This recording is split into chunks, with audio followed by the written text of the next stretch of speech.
kay Zaida. So, mag-aabang lang muna tayo ngayon kung paano magiging kontrahan ang ating dalawang kuponan. Alam nila! Alam nila! Okay, naka-entry na! In first blood, mabilisan lamang with the control mula kay Zaida. Kapag yung suot mong damit, halos kaparehas nung hero na gamit mo. Ganun ba yun? Naka-long sleeve din kasi, ay! Yun lang, nahuli. Nakakuha ng kill dito si Zaida. Go signal ito para sa TNC. Ngayon, ang iniisip ko lang, ano ba kukunin na ulti dito ni Sanji? Pwede kasi yung Sipa, pwede rin naman yung ulti mula kay Lancy. Pero nagamit na rin yung Revitalize. And binitawan na rin kagad yung ultimate mula kay Lancy. And Carlito makakuha ng libreng pagong na laban. Flicker from Lord JM. Pero habulin pa rin sa Sanford. Andun yung Shockwave! Nakabawi din ang Team Liquid. Biglang pinigilan dito ni Sanford na hindi na makatakas pa. So gamay na gamay talaga ni Sanford yung paggamit niya dito ng kanya. Oo. Oh, ayan. Okay, so kalahati ngayon ng buhay ng Turtle. Abot ba mga players? Ito na yung Sipa. Wow! Zaida with that circle. Habang ito na pasugod ng Phoenix Army. Zaida makakatrasel. Lapit sa Guardian. Nagamit na din si JP. Pero makamatay si Sanji. Pasok din si Carlito. Hindi washing-washing. Tamang vertical lamang. Pero wala siyang pantakas dito. Lord JM. Pinag-pass. JP ay critical. Save it. Scar TZ. Ayun na si JP Sanford. mamamatay. Nandun yung Shockwave. Oheb with a kill. Pero nandun pa si Lord JM para makakuha ng kill against Carlito. Okay, tatlo na patay sa side ng TLPH. Pak nila yung Nahatak. pagong. Carlito ay na-attack din. Kailangan bumertical palayo. Pero sinasalo lang ni Lord JM lahat ng damage mula sa Team Liquid Philippines. Andito na si Zaida. Ang target niya ata ay walang iba kundi si Sanford.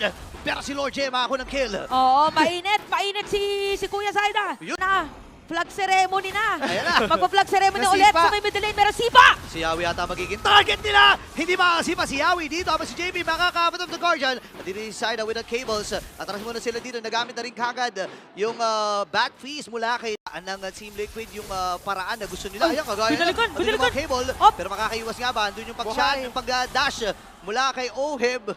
Nabuhay pa. Ito at saka Oo. BPI gold leader natin, si Zaida. Hindi naman kataka-taka dahil Inikot niya ang mapa. Yun na nga eh. Oh, okay, nakarinig tayo ng conceal. Sino sisipain? Pero Uy, na-immune! nasisim yun. Grabe naman yung flash combo na yun. Habang si Yawi may ipit. Ito na ang pagsugod ng Cavalry. Napasipa na nga rin si Sanji pero mamamatay siya sa kamay ni Benny. Guys, may badal ko rin. Pinagaganap din. JP mamamatay. Dalawa at laban sa isa, nagkapatayan doon. Lord JM yung umatras. Pero naghahabol si Sanford. Trigger na kumita nga rin niya. Doon yung flash combo. Pero dito si Carlito, hahabol din. Papanahin pa. Tamang vertical retribution na gamit niya. Lord JM boy pa rin. Andito rin si Kai Zaida with a cable. Ayun na, Hindi ayun na. kailangan matras. Pero naging stat ng Sky Piercer ni Benny. Itong si Sanford. Oo, kita natin ngayon Okay, isa na pumanis lang din kasi kumable si Kuya Zaida eh. Okay, kanina na-vision din natin. Parang na-envision natin ngayon na meron sipa yata mangyayari. Pinunahan na kagad din si Lord JM dito pero makakasipa din si Yawi at si Carlito ang mauna. Nakuha na ng kill si Zaida dito habang nagamit na rin kagad yung bat piece mula kay Lancy. Ngayon, si Yawi ay mapapatay. 1-for-1 na magiging palitan pero again, jungler tsaka roam yung napatay. Oo, kukuhanin kaya ito. Top lane, kaya babalik na siya. Ayun na naman siya sa Sageo. Okay, makakasipa ba? Pero naunahan siya ng sipa! Mula kay Sanji, Carlito magtatagumpay doon sa Lord na yun! Okay, Lord secured para mo. Oo, kaya lang medyo mahirap yata yung Bilis, setup dito sa Lord. Naku, minamadali ata nila Okay, to. retrigger na Sanji, sila eh. nag-aabang ng pagkakataon na ilapag na yung Zaman Force. Kailangan magtalunan. Oh, no. Dito ng Team Liquid Philippines. Habang si Perigyo na ng kill. Habang si Zaida, na parang magtatagumpay doon sa Lord na yun. Pop yung immortality. Napakabilis sa kamay. Nakabilig agad ng immortality bago mamatay. Grabe, paano kaya yung naging kamay ni Zaida, no? Lord yun sa may top lane, is this it?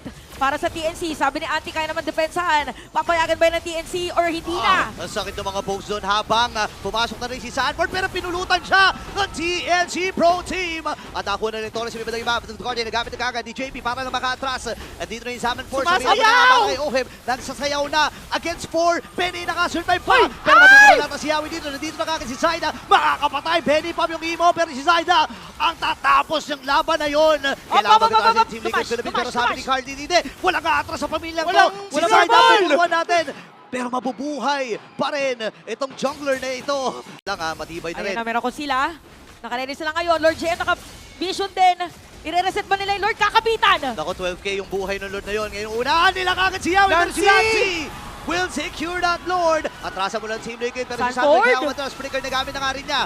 Si Zaida ay lalayo na rin. Buhay naman ang buong kupunan ng Sabi mo dito, pa-isa-isa lang. Yes. Pa-isa-isa lang. Yan ang gusto gawin din ng DLPH for the defense. Ganon din naman ng Ay! TNC.